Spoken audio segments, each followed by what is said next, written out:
mystères. Une fée met les doigts dans son nez. Rue Brocard. Les rois épousent les pommes de terre. Les diables vont au paradis. Rue Brocard. Au fond de la soupière, il y a des sirènes qui se lavent les pieds. Rue Brocard. Dans le placard, il y a une sorcière et un vampire sous le tapis. Rue Brocard. Faut pas le répéter. Rue Brocard. Faut pas le répéter. Rue Brocard. Faut pas le répéter. Chut. La sorcière montre son derrière. Rue Brocard. Faut pas le répéter. Rue Brocard. Faut pas le répéter. Rue Brocard. Faut pas le répéter. Chut. Rue Brocard. Faut pas le répéter. Rue Brocard. Faut pas le répéter. Rue Brocard. Faut pas le répéter.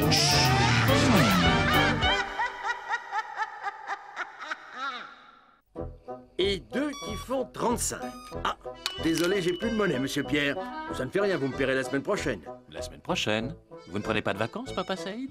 Oh, moi, les vacances, vous savez, j'expédie les enfants chez leur grand-mère et bon débarras. C'est ça, mes vacances. On va en Bretagne, monsieur Pierre. À la mer. Ah, la mer. Moi, j'avais à peu près ton âge, Bachir, quand j'ai vu la mer pour la première fois. Je m'en souviendrai toujours. Oh, tu nous racontes? Ah oui, oui, monsieur Pierre. C'était l'année des premiers congés payés. Mes parents avaient loué pour 15 jours une petite maison dans le village de Saint-Déodat, sur les bords de la Loire. À cette époque, je ne rêvais que d'une chose, devenir marin et voyager au loin. Il y aura des bateaux, papa? Qu'est-ce que tu dis, Pierrot? Est-ce qu'il y a des bateaux sur la Loire? Bien sûr, mon Pierrot. C'est un fleuve, tant mieux. Qu'est-ce qu'il dit? Il dit qu'il est content. Ah, tant mieux.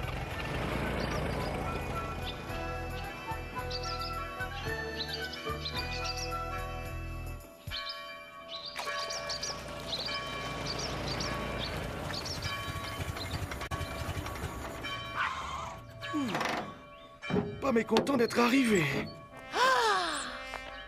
C'est grand. Bah, et t'avais dit une petite maison, papa. Pierrot? Pierrot? Pierrot, tu pourrais aider papa?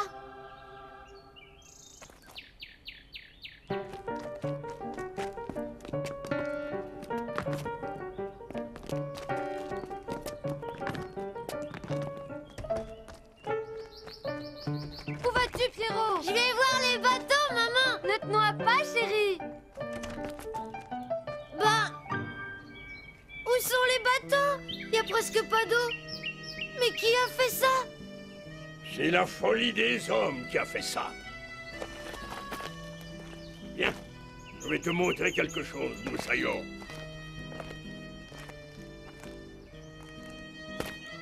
Autrefois, les navires de haute mer remontaient le fleuve. Ça m'arrête ici. Pourquoi ils ne viennent plus? À cette époque, le pays était couvert de forêts profondes. Mais le roi de France avait besoin de navires, beaucoup de navires, pour faire la guerre aux Anglais. Il a fait abattre tous les arbres de la région afin d'avoir du bois pour construire sa flotte. Et alors? Alors, le terrain qui n'était plus protégé par la végétation s'est effrité, usé. Il est parti en tout petits morceaux. Emporté par la pluie, il est venu remplir de sable le lit du fleuve. Maintenant, la Loire n'est plus navigable. Les bateaux de haute mer restent dans la mer. Et Saint-Déodat n'est plus un port. Et on n'a rien fait pour empêcher ça? Et il n'y avait pas d'écologistes à cette époque, petit. Seul le capitaine de Cracounias s'est opposé au roi.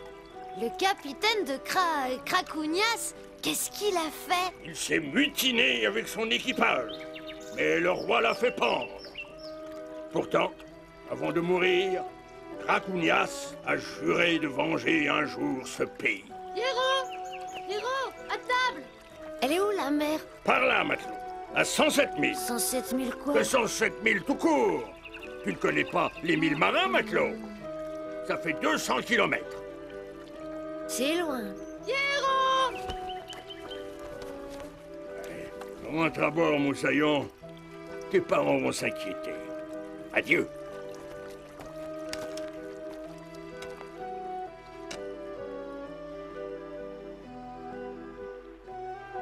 Mais est-ce que... Oh! Pierrot!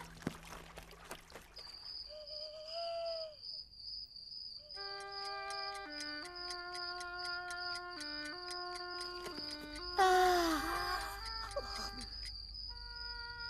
Bonne nuit. Fais de beaux rêves, Moussaillon.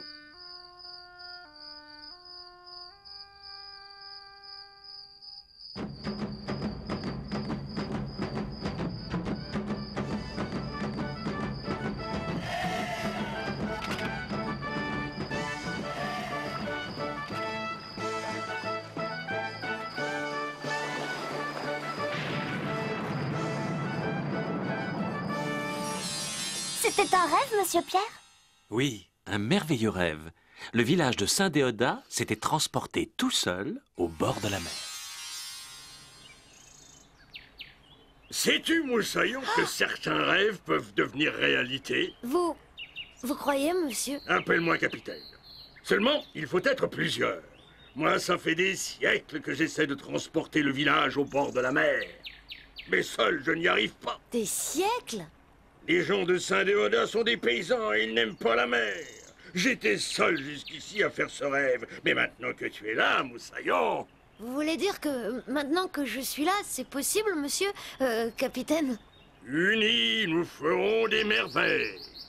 C'était la devise des Cracounias. Est-ce que tu as un réveil? Oui.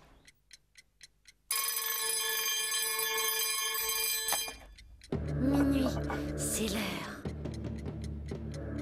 Le village de Saint-Déodat soit transporté au bord de la mer. Le village de Saint-Déodat soit transporté au bord de la mer. Pierrot, debout! Le petit déjeuner est prêt. Beau temps ce matin. C'est bizarre, non? Après l'orage de cette nuit. Pierrot! Pierrot, ton déjeuner! Oh zut! C'est raté! Viens voir, Moussaillon. Qu'est-ce qui s'est passé, capitaine? L'anneau a disparu! Eh oui, petit, c'est un début. Le déménagement de Saint-Déodat a commencé.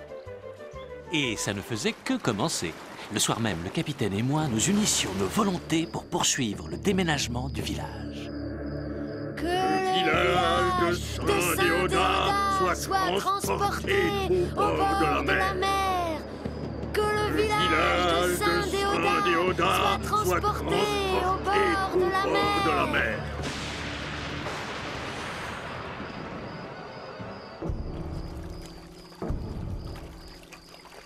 Écoute ça, Madeleine. Mystère à Saint-Déodat. La fontaine et le lampadaire qui avaient disparu ont été retrouvés sur la côte atlantique à 200 km du village. Les voleurs courent toujours. Quelle époque! Le maire a décidé de faire revenir les monuments à Saint-Déodat où ils doivent être remis en place dans la journée. Ce n'est pas sans une certaine émotion que j'accueille aujourd'hui le retour de notre lampadaire et de notre fontaine. Sachez-le, votre maire est décidé à s'opposer par tous les moyens à cette tentative sournoise de déménagement de notre patrimoine municipal. Saint-Déodat est un village campagnard à la campagne et il entend le rester. C'est la guerre, Moussaillon. Branle-bas de combat. Maintenant, c'est eux ou nous? Rien à signaler, charcutier? Rien pour l'instant, monsieur le maire. On les attend de pied ferme, ces bandits. Écoutez.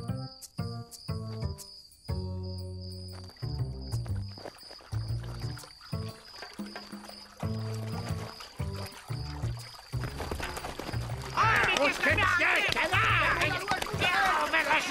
Lâchez-moi! Et attention, il se déballe, voyou! Quel curé! Qu'est-ce que vous faites ici à cette heure? Il me semblait avoir entendu des bruits suspects. Oui. Tiens, de l'orage.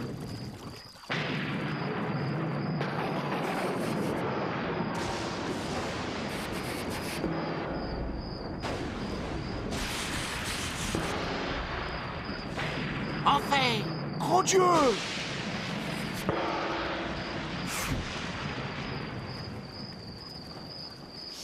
Alors? Une course de vitesse avait commencé. À grands frais, le maire tenta de faire revenir le patrimoine municipal. Mais notre technique était parfaitement au point. même en plein jour.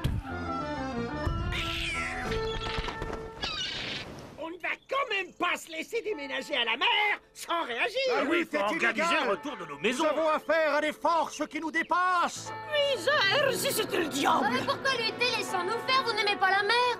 C'est vrai, quoi. On en a assez de la campagne. Vous êtes fous, abandonnez nos champs. De vivre au bord de la mer. Oui. Mais qu'est-ce qu'elle dit, cette cinglée? Alors, raison. Messieurs, messieurs. Je vais faire rentrer ça dans la gorge d'un coup de fourche, la marine.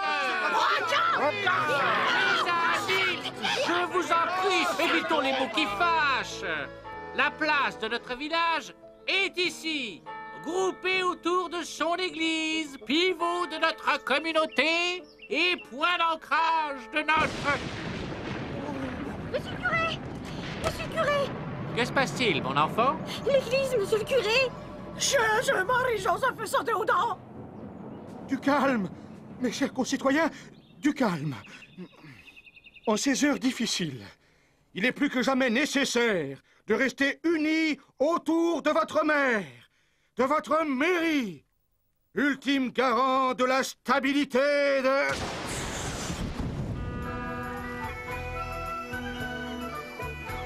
Mon rêve se réalisait enfin. Saint-Déodat était devenu un port de mer. Et les habitants? Même les plus récalcitrants acceptèrent la chose. Les vieux achetèrent des cannes à pêche, les enfants prirent l'habitude d'aller à la plage, les paysans se reconvertirent en marins-pêcheurs. Et le vieux bonhomme, le capitaine de Cracognas? Il avait disparu. Je ne l'ai revu qu'une seule fois. Moussaillon! Oh oh! Moussaillon! Oh! Moussaillon! Moussaillon! Oh! Adieu, Moussaillon! Adieu! Et merci pour Saint-Déodat! Adieu, capitaine! Et bon vent!